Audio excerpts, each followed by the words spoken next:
नमस्कार दोस्तों, the info hub zone में आपका स्वागत है। मैं आशीष आज आपके लिए एक टॉपिक लेके आया हूँ कि कस्टम डीएनएस क्या होता है। नॉट वीपीएन में हम कस्टम डीएनएस को कैसे यूज कर सकते हैं और ऐसे कौन से थर्ड पार्टी ओपन प्लेटफॉर्म है जिनका हम कस्टम डीएनएस यूज कर सकते हैं अपने किसी भी वीपीएन पे। तो सबसे पहले तो हम बात करते हैं कि कस्टम डीएनएस होता क्या है और डीएनएस को चेंज करने के बेनिफिट क्या हैं या फिर लॉसेस क्या हैं और फिर हम किसको कर कह सकते हैं।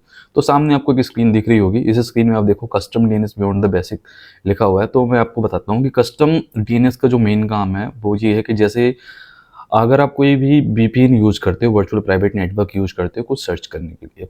अब आप कुछ सर्च करने के लिए वर्चुअल प्राइवेट नेटवर्क को यूज करते हैं तो आप कुछ ना कुछ क्वेरीज तो लिखते होंगे।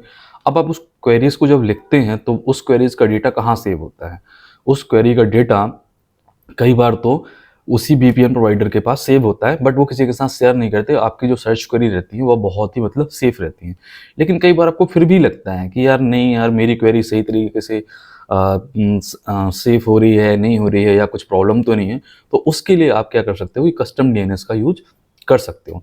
कस्टम डीएनएस यूज करने के बेनिफिट क्या होते हैं कि जैसे आपकी वेबसाइट की लोडिंग है वो बहुत ज़्यादा फास्ट हो जाती है, सिक्योरिटी भी इंप्रूव हो जाती है, जैसे हमने सिक्योरिटी के बारे में बात कर लिया, ठीक है। प्राइवेसी आपका सही हो जाता है और आपका पर्सनलाइज जो फिल्टर भी कर सकते हो। पर्सनलाइज मतलब फिल्टरिंग हो रही है क्योंकि आपने अपने कस्टम डीएनएस को यूज कर रखा है। तो ये सारी चीज़ों को बेनिफिट होते हैं, ठीक है। और इसको चेंज कैसे कर सकते हैं? चेंज करने के लिए आपको जो जो भी वीपीएन है, मैं ज़्यादातर नॉट वीपीएन यूज करता हूँ, तो मैं नॉट वीपीएन के बारे में बात करना चाहता हूँ। तो देखो, मैं नॉट वीपीएन में जाता हूँ। यहाँ पे मेरा नॉट वीपीएन है, मैं नॉट वीपीएन को आपके सामने ये सेटिंग में ओपन कर देता हूँ। अब सेटिंग में जैसे ये नॉट वीपीएन को मैंने ओपन किया, तो ओपन करने के बाद यहाँ पे सेटिंग में आप देखो जनरल, ऑटो कनेक्ट, है ना, किल और ये डीएनएस। डीएनएस का एक ऑप्शन आ गया। डीएनएस में आप जाते हो, ऐड डीएनएस के ऑप्शन में आप जाते हो और ऐड डीएनएस ऑप्शन के जाने के बाद आपको यहाँ पे वैल्यू लिखनी पड़ती है। अब जैसे ही आप यहाँ पे वैल्यू एंटर करते हो और यहाँ से आप क्या करते हो, इसको ऑन करते हो, तो आपका कस्टम डीएनएस सर्वर जो होता है वो यूज होना शुरू हो जाता है। लेकिन अभी यहाँ पे मैंने कोई वैल्यू नहीं रखी है, इसलिए यहाँ पे नहीं हो रहा। तो एक मैं वैल्यू एंटर करता हूँ 8.8.8.8। अब ये मैंने वैल्यू एंटर कर दी और वैल्यू को यहाँ पे सेव कर दिया। अब इसके बाद क्या होगा कि अब ये जो मेरा मतलब नॉट वीपीएन है, अब ये वीपीएन क्या कर रहा है, कस्टम डीएनएस को यूज कर रहा है। बट मुझे यहाँ पे भी कस्टम डीएनएस यूज नहीं करनी, इसलिए इसको मैं बंद कर दे रहा हूँ। तो आप इस तरह के कस्टम डीएनएस को आप यूज कर सकते हो। और किस किस के आप कस्टम डीएनएस यूज कर सकते हो, जैसे कि आप फॉर एग्जांपल आप गूगल के डीएनएस हैं, तो गूगल में 8.8 ये हो गया, सेकेंडरी वाला ये हो गया। आप ऐसे भी यूज कर सकते हो। इनके एडवांस और बेनिफिट्स जो हैं आप ये देख सकते हो, ठीक है। दूसरा अगर आपको करना है तो क्लाउड फ्लेयर्स का भी आप यूज कर सकते हो। उनकी वैल्यू कुछ ऐसी होती है 1.1.1.1 और एक सेकेंडरी वैल्यू ये वाली होती है। तो आप इनका भी ऐसे यूज कर सकते हो। अगर आप और भी करना चाहते हो तो ये ओपन डीएनएस का आप यूज कर सकते हो। ओपन डीएनएस का भी ये पब्लिक जो डीएनएस सर्वर होता है तो उसको भी हम इस तरह से यूज कर सकते हैं। तो आई होप आपको समझ में आया होगा कि हम नॉट वीपीएन में इस तरह के सर्वर कैसे यूज कर सकते हैं, मतलब डीएनएस यूज कर सकते हैं। और वन मोर थिंग, वो नॉट वीपीएन आप ऐसे यूज कर सकते हो। और आपके सामने आप ये देख रहे हो कि इतनी अच्छी एक ये प्रेजेंटेशन बनी हुई है, तो आपको क्या लगता है कि ये कितनी देर में बन जाती होगी? ये प्रेजेंटेशन सिर्फ और सिर्फ मैंने 2 मिनट में बनाई है। कैसे? आपको बताता हूँ। आप भी इस प्रेजेंटेशन को सिर्फ और सिर्फ 2 मिनट में, चाहे आपके पास कंटेंट हो चाहे ना हो, 2 सेकंड के नीचे आप बना सकते हो। कैसे बना सकते हैं, मैं आपको ना अपने ब्राउज़र में लेके चलता हूँ। ये देखो, आप ब्राउज़र में जाओ। ब्राउज़र में जाने के बाद ये गामा करके एक एप्लीकेशन है, गामा करके एक एआई वेबसाइट है, इसमें आप लॉगिन कर लेना। लॉगिन करने का बहुत सिंपल तरीका होता है। वहाँ पे आप लॉगिन करोगे। लॉगिन करने के बाद अब आपको क्या चाहिए, किसी भी कंटेंट के बारे में आपको इन्फॉर्मेशन चाहिए। कोई भी आपके पास अगर कंटेंट है तो ठीक है, अगर कंटेंट नहीं है तो भी आप इसको बना सकते हो। जैसे मैं लिखना चाहता हूँ, मुझे एक टॉपिक आपके सामने जनरेट कर देखते हैं। जैसे मेरा एक टॉपिक है, सपोज दैट मैं बनाना चाहता हूँ future of AI in the future of AI. Future of AI के बारे में बनाते हैं। Future of AI. अब फ्यूचर ऑफ एआई के बारे में मेरा सिर्फ एक टॉपिक है। वैसे तो कंटेंट सबके पास है, बहुत सारी चीज़ें हैं। अगर नहीं है कंटेंट तो आप यहाँ से जनरेट कर सकते हो। जनरेट करने के बाद मुझे 8 कार्ड की स्लाइड चाहिए, तो मैंने फ्यूचर ऑफ एआई लिखा और जनरेट आउटलाइन करता हूँ।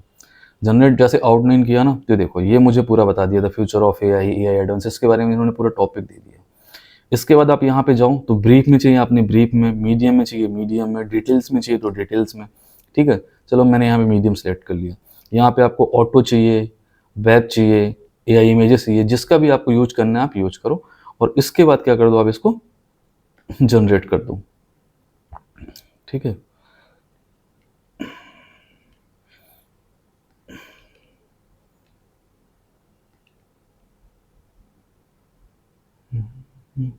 यहाँ पे कंटिन्यू का ऑप्शन है नीचे, शायद वो स्क्रीन पे शो नहीं हो रहा है।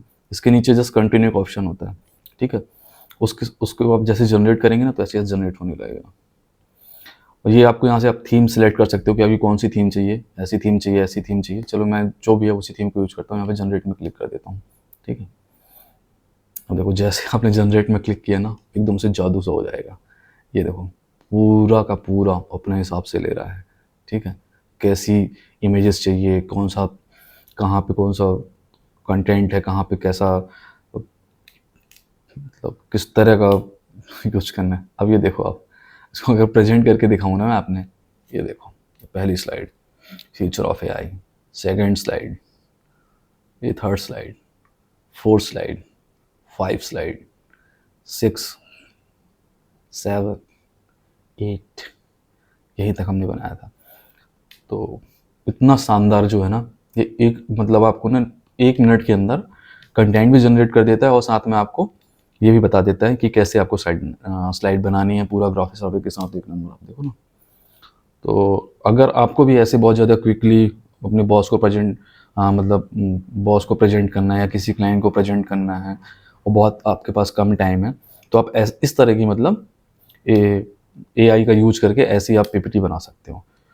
तो इसके लिए एक और इम्पॉर्टेंट थिंग है, मैं इसकी ना लिंक आपने डिस्क्रिप्शन में डाल दूंगा। अगर आप यहाँ से जाते हैं तो आपको बहुत ज़्यादा कुछ बोनस पॉइंट भी मिलेंगे और कुछ मेरा बेनिफिट भी होगा, क्योंकि मैंने आपके लिए इतने अच्छे अच्छे टूल लेके आए हैं। तो मैं तो होप करूँगा कि आप डिस्क्रिप्शन वाले उससे जाएंगे तो बहुत अच्छा रहेगा। और शायद जो हमारा मेन टॉपिक था कस्टम डीएनएस, दोस्तों शायद आपको उसके बारे में अच्छी खासी इन्फॉर्मेशन मिल गई होगी और शायद समझ में आ गया होगा। तो वीडियो के अंतिम तक जुड़े रहने के लिए आपका धन्यवाद। मिलते हैं एक नए टॉपिक के साथ, एक नए वीडियो के साथ बहुत ही जल्द। नमस्कार दोस्तों।